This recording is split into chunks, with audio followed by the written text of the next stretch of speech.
Nawala ang aso sa tabi ng bangko, aking munting himala sa araw na iyon. Hello, my name is Gabriela. Ako ay 25 taong gulang, isang guro sa isang maliit na bayan sa Batangas. Isang araw, habang pauwi ako galing sa palengke, isang munting nilalang ang biglang bumago sa takbo ng aking buhay. Isang aso na tila ba'y ipinadala ng tadhana upang magdala ng liwanag sa aking mundo. Medyo mainit na ang simoy ng hangin sa dapit hapon, ang mga palad ko'y magaan habang bitbit ko ang mga dahon ng gulay at prutas na binili ko. Naglalakad ako sa tabi ng plaza ng bayan namin sa Lian nang marinig ko ang mahinang iyak mula sa ilalim ng isang lumang bangko. Huminto ako at tumingin sa paligid. Doon ko nakita ang isang maliit na aso. May kulay na parang tan na balat, na tila ba'y nagtatago sa init ng araw, pero nanginginig sa lamig ng hangin. Hindi ko na pinagdalawang isip. Pinulot ko siya at niyakap ng mahigpit. Nilapitan ko ang kanyang katawan gamit ang scarf na suot ko. Pinangalanan ko siyang Pipin dahil sa kanyang malambot na balahibo na parang popcorn, maliliit na butil na nabubuo sa init ng apoy. Sa sandaling iyon, naalala ko si Carlo, isang matagal ng kaibigan mula sa kolehiyo na matagal ko nang hindi nakikita. Nabanggit niya isang linggo na ang nakakaraan na inaayos niya ang kanilang bakuran sa probinsya, isang maaliwalas na lugar sa Taal, at nag-iisip mag-ampon ng aso. Naalala ko ang mga mensaheng palitan namin ng mabilis, at naisip kong ipadala siya ng larawan ni Pipin. Hindi nagtagal. Sumagot siya, "Pwede ba akong dumaan bukas? Tara kain tayo at ipakilala kita sa lugar." Habang nililinis ko ang aso gamit ang malambot na tuwalya, nakatulog na si Pipin sa aking kandungan. Tila ba siya'y naniniwala na ako ang kanyang pansamantalang tagapag-alaga hanggang sa maibigay ko siya sa tamang tao. Bumasa ako ng mensahe ng paulit-ulit, hindi lang ito basta imbitasyon, kundi isang pag-asa. Si Carlo ay palaging nandyan, di nagpipilit, ngunit laging handang sumuporta. Halos 2 taon na mula nang huli kaming magtagpo, isang mabilis na pagkikita sa isang kasalan ng kaibigan, kung saan nagpalitan kami ng mahigpit na yakap at mga pangakong magkikita muli. Ngunit palaging may dahilan para hindi matuloy, trabaho, pagod, o takot na sirain ang maingat naming pagkakaibigan. Ngunit ngayon may Pipin, isang tunay na dahilan para sabihin, oo. Kaya huminga ako ng malalim at sumagot, sige, dadalhin ko ang bagong kasama. At ganoon, sa isang linggo ng umaga, nakatayo ako sa harap ng bahay namin sa Lian, may suot na simpleng asul na lino na damit, hawak si Pipin sa aking mga braso. Ang araw ay banayad na sumisilip sa aking mga balikat, at ang hanging dagat ay dahan-dahang sumasayaw sa aking buhok. Ramdam ko ang gaan ng loob ko dahil sa wakas, pumayag na akong buksan ang pinto ng isang bagong yugto sa buhay ko. Pipin ay kumikilos, nagigising sa aking kandungan at yumakap sa akin ng mahinahon. Ngayon, handa na akong harapin ang araw na yon, ang araw na magbabago ang lahat. Ang araw ay unti-unting sumisilip habang nakatayo ako sa bakuran, hawak-hawak si Pipin na tila nagsisimula ng makaramdam ng ginhawa sa aking mga bisig. Ang simpleng asul na lino ng damit ko ay bumalot ng maayos sa katawan ko, habang ang mga sandalyas kong gawa sa ratan ay nakadikit sa damuhan, malamig pa sa simoy ng umaga. Wala pa akong ideya kung paano magtatapos ang araw na ito, pero ramdam ko na may kakaiba itong hatid. Habang hinihintay ko si Carlo, naramdaman ko ang halik ng hangin sa mukha ko, nagdadala ng samyo ng mga bulaklak sa paligid ng plaza namin sa Lian. Ang mga puno ng mangga ay tila nagbibigay ng lilim sa kalye at sa malayo ay naririnig ang huni ng mga ibon. Ang sitwasyon ay simple lang, isang inaasahang pagbisita sa isang dating kaibigan, dalang isang aso na hindi ko inaasahan na magiging dahilan ng isang bagong simula.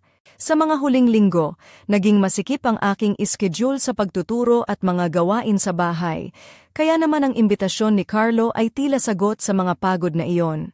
Palagi kong iniisip na baka masyado akong abala para sa mga ganoong pagkakataon, pero may isang bahagyang kilig na bumabalot sa akin kapag naisip ko ang muling pagkikita namin. Sa kabila ng mga taon na lumipas, may isang bahagi ng puso ko na nais pa ring maramdaman ang koneksyon namin. Sa paglipas ng mga minuto, napansin kong unti-unting nagiging mas malambing si Pipin, na tila ba alam niyang may magandang mangyayari.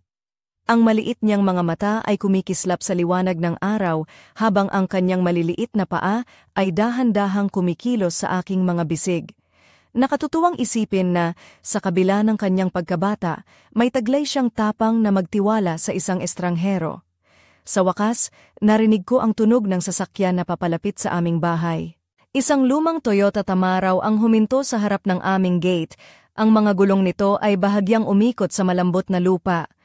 Bumaba si Carlo, suot ang simple niyang puting polo at maong na pantalon. Ang kanyang mga mata ay puno ng init at pagkabukas palad. Hindi niya agad napansin si Pipin, ngunit nang makita niya ang maliit na aso na nakayakap sa akin, ngumiti siya ng malumanay.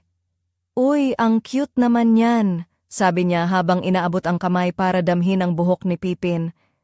Napatingin ako sa kanya, naalala ang mga araw na magkasama kami sa kolehiyo, kung saan ang mga simpleng ngiti ay sapat ng magpasaya sa akin. Ngunit ngayon, may ibang damdamin na sumasagi sa aking puso, isang halo ng pag-asa at kaba. "Handa ka na ba?" tanong ni Carlo, habang unti-unting nilalakad ang daan papunta sa kanyang van. Hindi ako sumagot agad. Sa halip, niyakap ko si Pipin ng mahigpit, na parang pinipilit ipaalala sa sarili ko na hindi ito ang katapusan, kundi isang bagong simula. Habang sumasakay kami sa sasakyan, napansin ko ang mga tanawin sa paligid, ang mga palayan na tila kumikinang sa sikat ng araw, ang mga punong nyog na nakatayo sa gilid ng kalsada, at ang mga batang naglalaro sa tabi ng ilog. Ito ang buhay na matagal ko nang hinahanap, simple, payapa at puno ng posibilidad.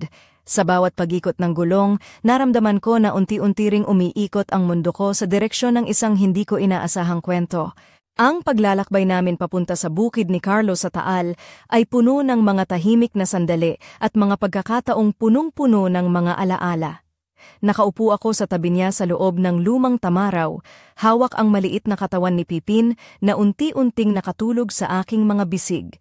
Ang amoy ng kahoy at lupa na sumisingaw sa hangin mula sa bintana ay nagpaalala sa akin ng mga araw ng pagkabata ko sa probinsya, isang buhay na tila malayo na sa akin, ngunit ngayoy muling bumabalik sa bawat paghinga ko.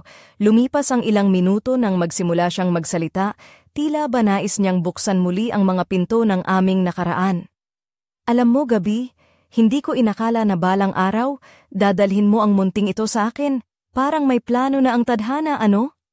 Ngumiti ako ng bahagya, habang pinagmamasdan si Pipin na mahimbing ang tulog. Ang maliit na aso ay may kakaibang lakas na nag-uugnay sa amin, isang tulay na hindi namin inaasahang mabubuo. Ikinuwento niya na matagal na niyang inaayos ang bakuran ng kanilang pamilya sa Taal, isang lugar na napapaligiran ng mga bukirin at mga punong niyog. "Gusto ko lang ng kasama dito," sabi niya, isang buhay na nagdadala ng saya sa mga araw na tahimik. Ramdam ko ang kanyang pagnanasa na muling makahanap ng kasiyahan sa mga simpleng bagay. Sa loob ng mga taon, naging abala siya sa kanyang trabaho sa Maynila, kaya't ang pagbabalik sa probinsya ay tila isang paraan ng paghanap ng sarili. Habang papalapit na kami sa kanilang bahay, napansin ko ang mga tanawin sa paligid. Mga taniman ng mangga, mga palayan na tila kumikislap sa araw, at ang mga ibon na may iba't ibang huni. Ang hangin ay sariwa, puno ng mga amoy ng damo at bulaklak. Ito ang kabaligtaran ng ingay at polusyon sa lungsod na aking kinagisnan. Pagdating namin sa bahay ni Carlo, sinalubong kami ng isang payak ngunit kaaya-ayang tahanan. Ang bahay ay gawa sa kahoy at bato, may malawak na beranda na may mga nakasabit na banig at mga halaman sa paligid. Sa likod, may malawak na bakuran na puno ng mga punong eucalyptus at mga bulaklak na ligaw na tila palaging sumasayaw sa hangin. Habang inilalapag ko si Pipin sa sahig ng beranda, napansin ko ang kanyang pagkamausisa sa bawat sulok ng lugar. Lumalapit siya sa mga tanim at tila ba kinikilala ang bawat amoy. Napangiti ako sa kanyang kilos, parang siya ang tunay na hari ng lugar na ito kahit na siya ay isang munting nilalang lamang. "Mukhang nagustuhan niya," sabi ni Carlo habang tinitingnan ang aso. Napatingin ako sa kanya at sa pagkakataong iyon, naramdaman ko ang isang kakaibang init na dumaloy mula sa kanyang mga mata. Hindi ko maintindihan kung ito ba ay simpleng pagkakaibigan o isang bagay na mas malalim. Habang naglalakad kami papunta sa loob ng bahay, naisip ko na ang araw na ito ay hindi lamang tungkol sa pagdadala ng isang aso sa isang bagong tahanan. Ito ay tungkol sa pagbubukas ng mga pinto ng puso at pagsisimula ng isang kwento na matagal na naming pinangarap ngunit hindi pa namin nasimulan. Sa bawat hakbang, ramdam ko ang pagbabago sa hangin, isang pagbabago na magdadala sa amin sa mga hindi inaasahang mga pangyayari. At sa likod ng bawat ngiti ni Carlo, may mga lihim na handang sumabog sa tamang panahon. Habang unti-unting lumalalim ang hapon sa bukid ni Carlo, naramdaman ko ang kakaibang kapayapaan na matagal ko nang hinahanap. Nakatayo kami sa ilalim ng malawak na puno ng eucalyptus na nagbigay ng lilim sa aming maliit na tahanan. Si Pipin, na dati ay nanginginig sa lamig ng plaza, ngayon ay naglalaro na sa damuhan, ang mga maliliit niyang paa ay nagiiwan ng maliliit na bakas sa basa-basa na lupa.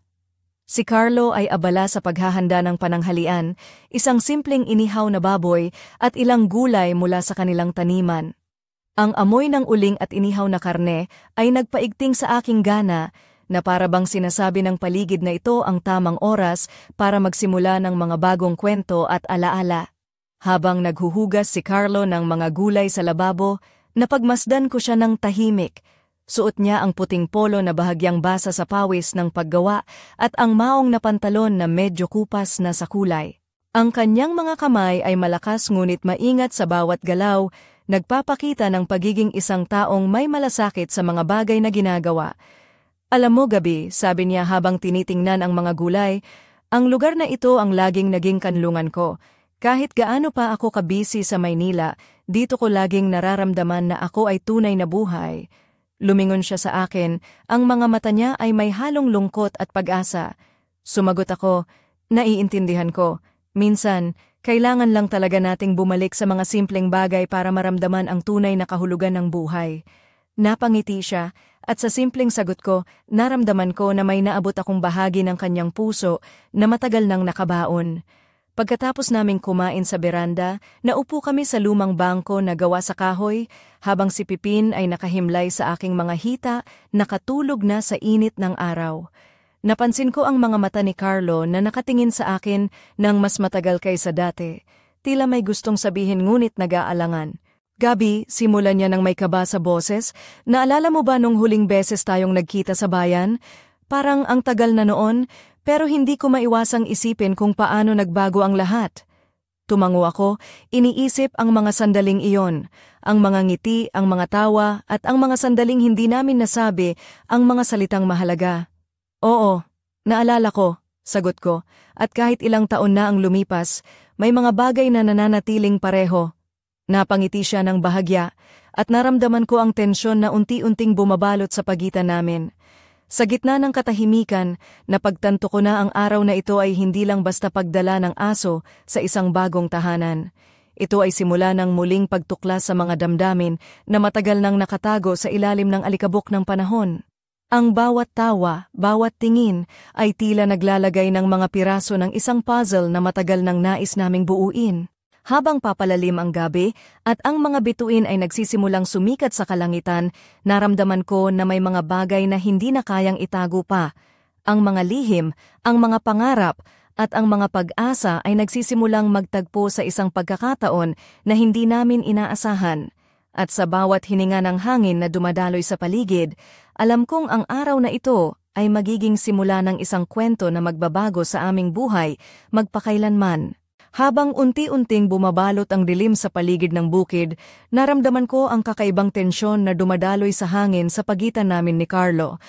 Nakaupo kami sa beranda, ang mga ilaw mula sa loob ng bahay ay naglalabas ng malambot na liwanag na tila ba naglalambing sa bawat sulok ng gabi. Si Pipin, pagod na sa mga pakikipagsapalaran sa araw, ay nakatulog na sa tabi namin. Ang kanyang mahina at regular na paghinga ay nagbigay ng aliw sa aking puso. Si Carlo ay tumigil sa pagsasalita, ngunit ang kanyang mga mata ay patuloy na nakatitig sa akin, puno ng mga salitang hindi niya mailahad. Ang kanyang mga kamay, na dati ay abala sa paghahanda ng pagkain, ngayon ay nakayakap sa kanyang mga tuhod, tila nag-iisip ng mga tamang sasabihin.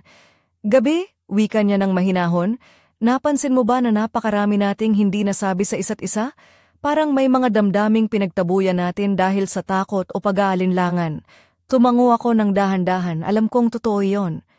Ang aming pagkakaibigan ay matagal nang nabuo sa ilalim ng mga pangyayaring hindi namin lubusang naipahayag ang aming nararamdaman.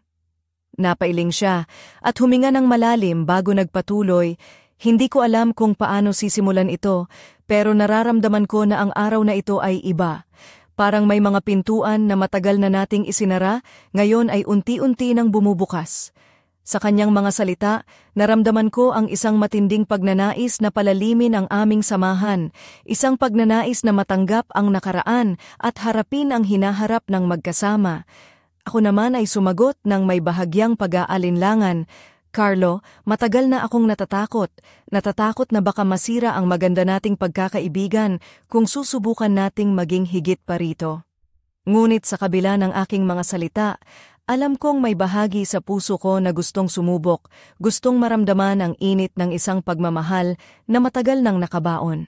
Napangiti siya ng may kalakip na lambing at iniabot ang kanyang kamay upang hawakan ang akin. "Hindi natin malalaman kung hindi natin susubukan," sabi niya, "at kahit ano pa man ang mangyari, mananatili tayong magkaibigan." Ang kanyang mga daliri ay dahan-dahang humawak sa akin, nagdala ng kakaibang init na nagpapalakas ng loob ko. Sa sandaling iyon, naramdaman ko na ang mga pader na itinayo ko sa paligid ng puso ko ay nagsisimulang gumuho. Ang mga taon ng pag-iwas, mga takot at mga pangamba ay tila napawi sa init ng kanyang kamay. Si Pipin ay muling nagising, tumingin sa amin na puno ng pagkamausisa, na parang sinasabi na panahon na para tanggapin ang bago. Hindi na namin kinakailangan ng maraming salita. Ang aming mga mata ay nagtagpo, nagpalitan ng mga lihim na pangakong hindi na kailangang ipaliwanag. Sa ilalim ng malamlam na liwanag ng buwan, ang simula ng isang bagong kabanata ay unti-unting sumisiklab sa aming mga puso. At sa gitna ng katahimikan ng gabi, ang tanging naririnig ay ang malumanay na huni ng mga kuliglig, ang paghinga ni Pipin at ang tibok ng aming mga puso na sabik sa bagong paglalakbay. Hindi ko inakala na ang araw na nag-umpisa sa isang simpleng pag-uwi mula sa palengke ay magdudulot ng ganitong pagbabago sa buhay ko. Habang hawak ko pa rin ang kamay ni Carlo sa ilalim ng malamlam na liwanag ng buwan, unti-unti akong napuno ng halo-halong emosyon, sorpresa, takot, saya, at pag-asa. Parang isang panaginip na unti-unting nagiging realidad.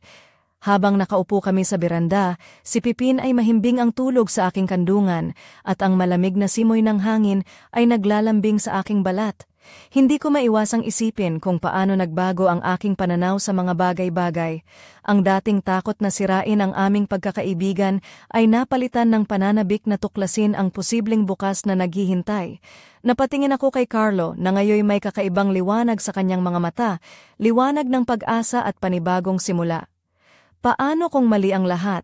Bulong ko sa aking sarili. Ngunit agad naman akong pinaalalahanan ng kanyang mga salita kanina.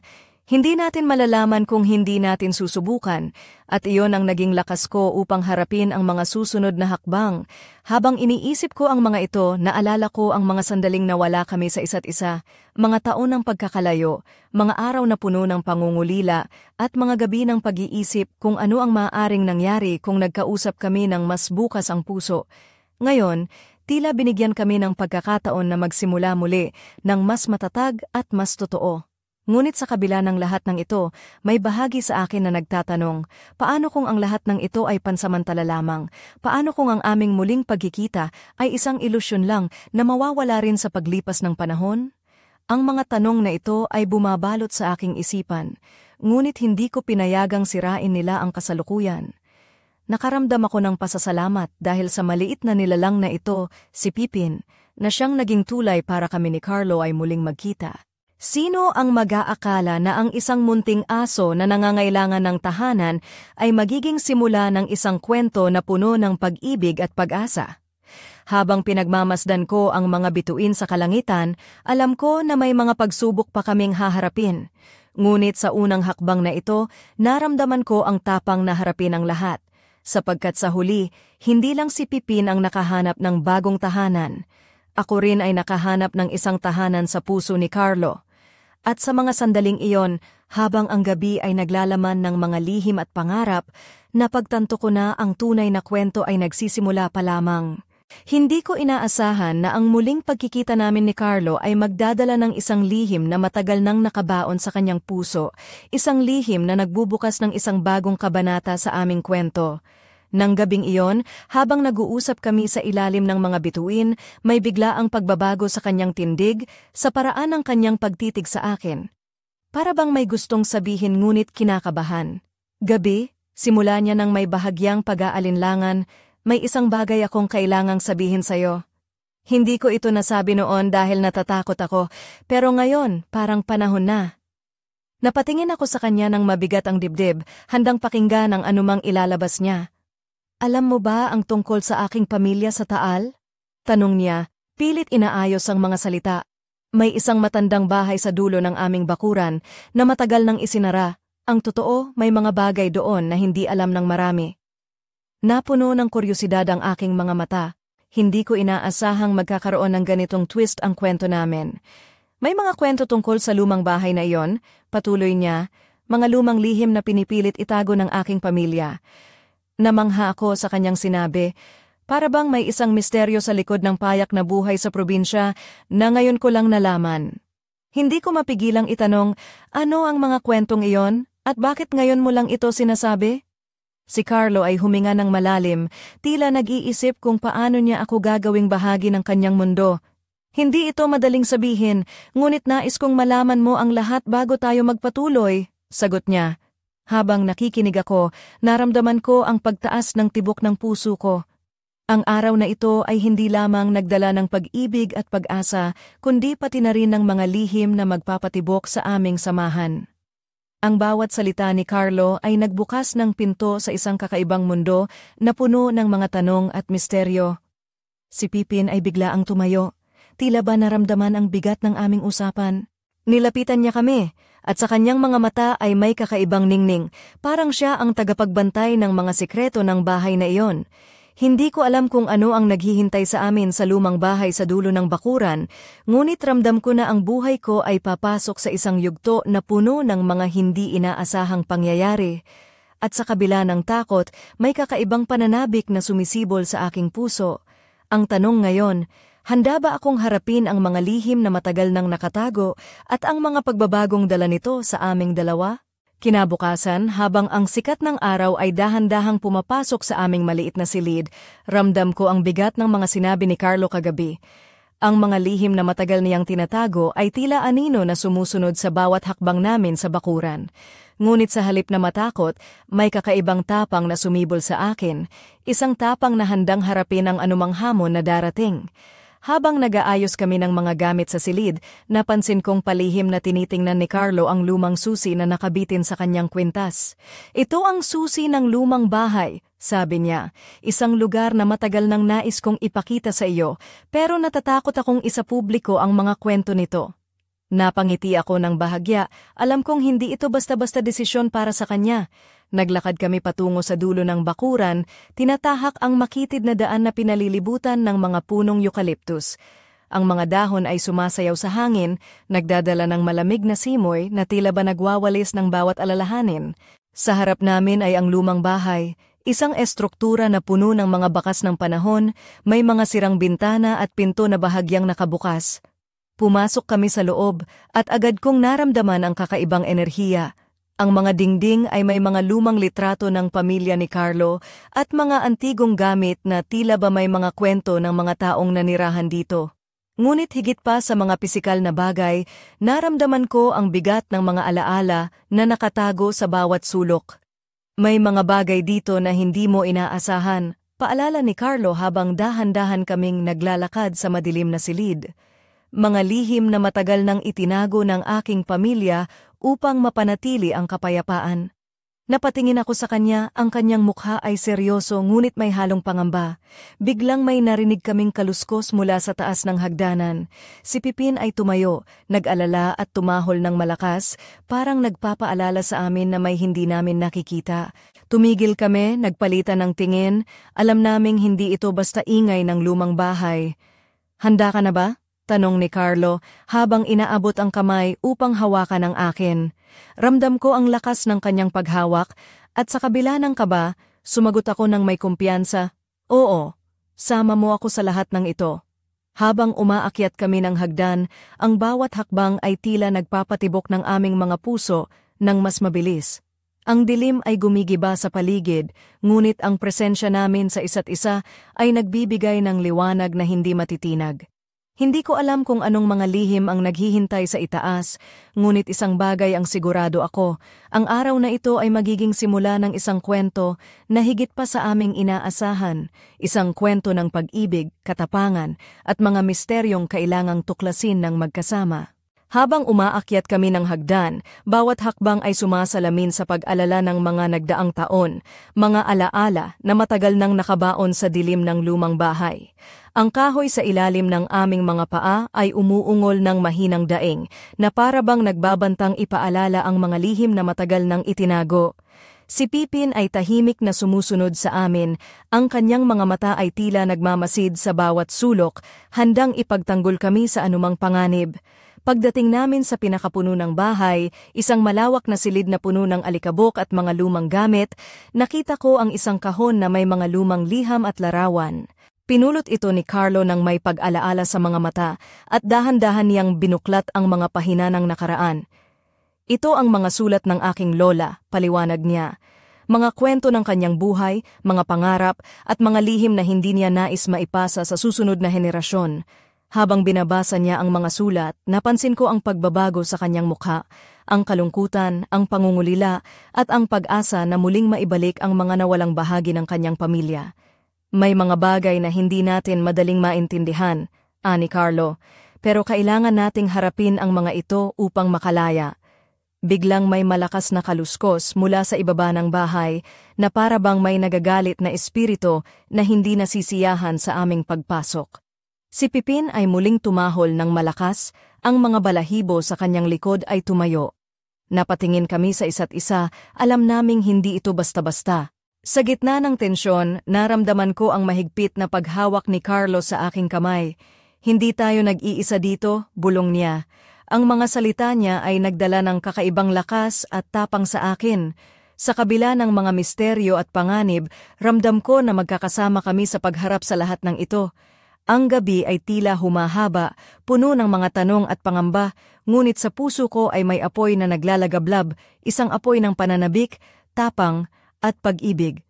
Alam kong ang kwento namin ay hindi lamang tungkol sa pag-ibig sa pagitan namin ni Carlo, kundi pati na rin sa pagharap sa mga anino ng nakaraan.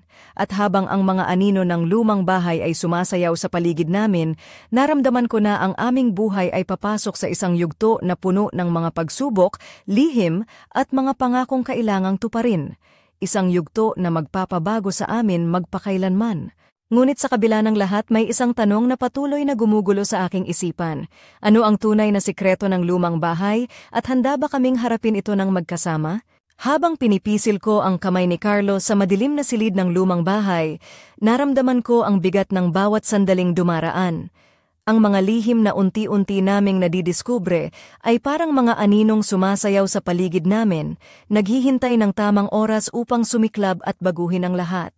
Si Pipin ay nakaupo sa tabi namin, tahimik ngunit alerto, tila tagapangalaga ng aming mga pangarap at takot. Dahan-dahan tumingin ako sa mga mata ni Carlo, mga mata na puno ng pag-aalinlangan, pangarap, at isang lihim na nais niyang ipagtapat. "Gabi," wika niya ng bahagya, "may isang bagay na kailangan kong sabihin na magbabago sa lahat ng ito." Napangiti ako ng pilit, handang harapin ang anumang katotohanan kahit gaano ito kasakit o kahirap. "Hindi lang simpleng lihim ang nakatago dito," sabi niya habang hinahawakan ang mga lumang sulat. "May kaugnayan ito sa pamilya namin at sa mga pangyayaring hindi natin maintindihan." Tumahimik kami ng sandali, pinagmamasdan ang mga anino na naglalaro sa mga dingding habang ang puso ko ay kumakabog ng mabilis. "Handa ka ba?" tanong niya, na waring naglalagay ng huling piraso ng tapang sa aming dalawa. Tumango ako ng buong tapang sapagkat naniniwala ako na kahit ano pa man ang mangyari, hindi kami mag-iisa. Ang aming kwento ay higit pa sa mga lihim at takot. Ito ay kwento ng pagtitiwala, pag-ibig at bagong simula. Sa paglabas namin mula sa lumang bahay, ang hangin ay malamig ngunit sariwa, na parang nililinis ang bawat sugat at takot sa aming mga puso. Si Pipin ay tumakbo ng masaya sa damuhan. Ang kanyang mga mata ay kumikislap sa liwanag ng buwan. Tumingin ako kay Carlo, at sa isang sandali na puno ng kahulugan, nagtagpo ang aming mga tingin. Hindi namin alam kung ano ang naghihintay sa amin sa mga susunod na araw, ngunit isang bagay ang sigurado, hindi kami babalik sa dati. Ang aming mga puso ay bukas na, handang harapin ang kahit anong hamon, at higit sa lahat, handang magmahal ng buong tapang. At habang ang mga bituin ay nagliliwanag sa kalangitan ng gabi, ako'y nag-iisip. Sa isang mundo na puno ng mga lihim at misteryo, paano kaya namin haharapin ang mga susunod na kabanata ng aming kwento? Ang sagot ay nasa mga kamay ng tadhana at sa aming pagtitiwala sa isa't isa. Sa gabing iyon, sa ilalim ng mga bituin at ng malamig na hangin ng probinsya, nagsimula ang isang bagong yugto, isang kwento na hindi pa tapos, ngunit puno ng pag-asa, pangarap at pagmamahal na handang tuklasin.